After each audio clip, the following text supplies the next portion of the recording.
Mình xong mơ thì mới cho ăn nữa. Nơi kìa. Ô, xây phơ cho ăn này khmui mau. Ngay khói vậy nè. Đây nào ba đây. Mua này thị đàiត្រូវបានប្រួយផ្ដាល់ដោយបងប្រុសអ៊ីតាមីហើយយើងកំពុងតែបន្តការងារជាមួយពួកគាត់នៅនេះ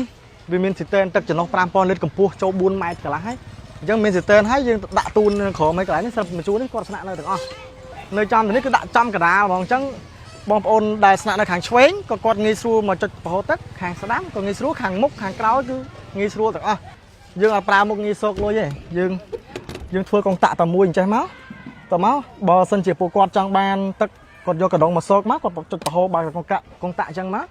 តទៅពីប្រហូរពេញកណ្ដុងហើយគាត់បិទកងតាក់នឹងវិញ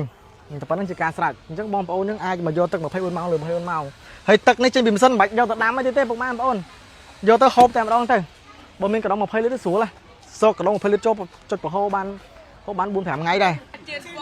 ជាពងទាចាក់អត់ហើយបងខ្ញុំសុំមើលទីមកចាក់នៅកែអូអាសៃពើចាក់ឲ្យក្មួយមកងាយខ្លោចហ្នឹងនេះទៅណាបាត់ហើយវិញណាអាផ្ទះឆាខ្ញុំប្រើឲ្យខ្លោចបោះគ្នាមកវិញគ្នាងក់លើខ្ញុំវាបាត់ពិសោធន៍ចុងភៅវារាប់ឆ្នាំដែរនៅចកាវា5-6 ឆ្នាំដែរហ៎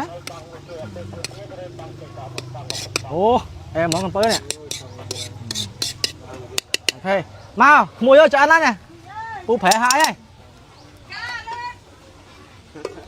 នៅទីនេះគាត់មានទាំងភាពសប្បាយរីករាយគាត់នឹកផ្ទះគាត់នឹកសប្បាយខ្ញុំក៏នឹកផ្ទះដូចគ្នាដែរព្រោះចុះបេសកកម្មនេះវាយូរថ្ងៃដែរហើយបងនៅនេះសរុបទាំងអស់ប្រហែលគ្រួសារបង1100គ្រួសារប្រហែលជាសរុបចំនួនមនុស្សប្រហែលជាប្រហែលអ្នកបង3000នាក់បងណាជាងហ្នឹងមិន3000ពុតអាហ្នឹងយើងរាប់ទាំងក្នុងពោះ